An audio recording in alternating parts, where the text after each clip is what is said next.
Good morning, all. Today we are going to present a folk tale from Meghalaya titled Hunting the Stag Lapalang.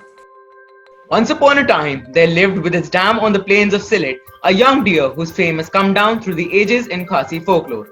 The story of the stag Lapalang, as he was called, continues to fascinate generation after generation of Khasi youth, and the merry cowboys, as they sit in groups on the wild hillsides watching their flocks, love to relate the oft-told tale to describe what they consider the most famous hunt in history.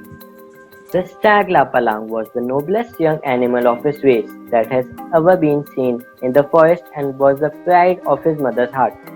She watched over him with a love not surpassed by the love of a human mother, keeping him jealously at her side, guarding him off from all harm. So, as he grew older, the young stag, conscious of his own matchless grace and splendid strength, began to feel dissatisfied with the narrow confines and limited scope of the forest where they lived and to weary of his mother's constant warnings and counsels. He longed to explore the world and to put his mettle to the test. His mother had been very indulgent to him all his life and had allowed him to have much of his own way, so there was no restraining him when he expressed his determination to go up the Khasi hills to seek begonia leaves to eat.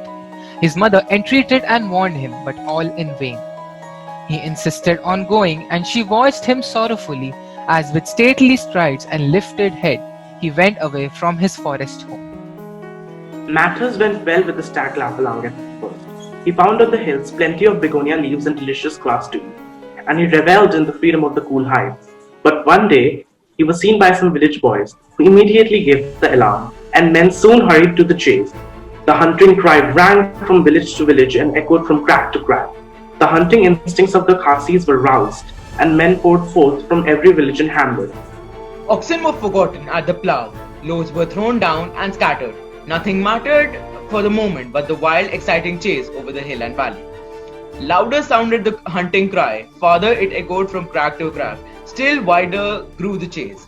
From hill to hill and from glen to glen came the hunters, with arrows and spears and staves and swords, hot in pursuit of the stag Lapalang.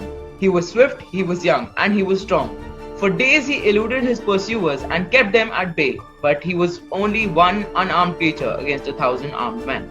His fall was inevitable, and one day on the slopes of the Shillong mountain, he was surrounded, and after a brave and desperate struggle for his life, the noble young animal died, with 1,000 arrows quivering his body.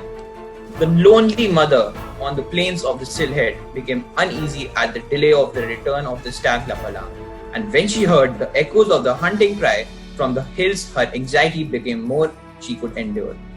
Full of dread misgivings, she set out in quest of her wanderer, but when she reached the Khasi hills, she was told that she had been hunted to death on the slopes of Shillong, and the news broke her heart.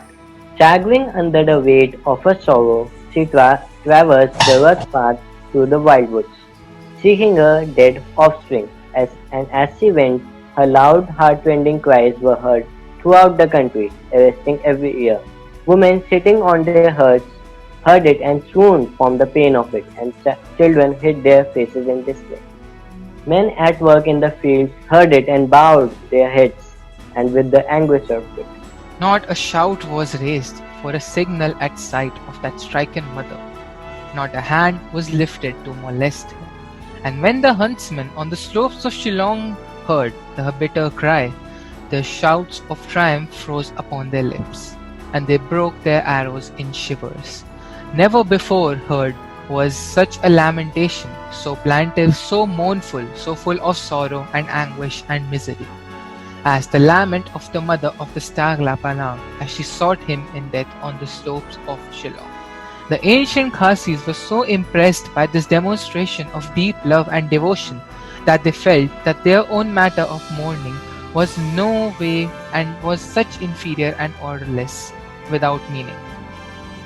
Henceforth, they resolved that they would also mourn their departed ones in this devotional way, and many of the formulas used in Khasi lamentations in the present day are those attributed to the mother of the stag Lapalang when she found him hunted to the death on the slopes of Shillong hundreds and hundreds of years ago.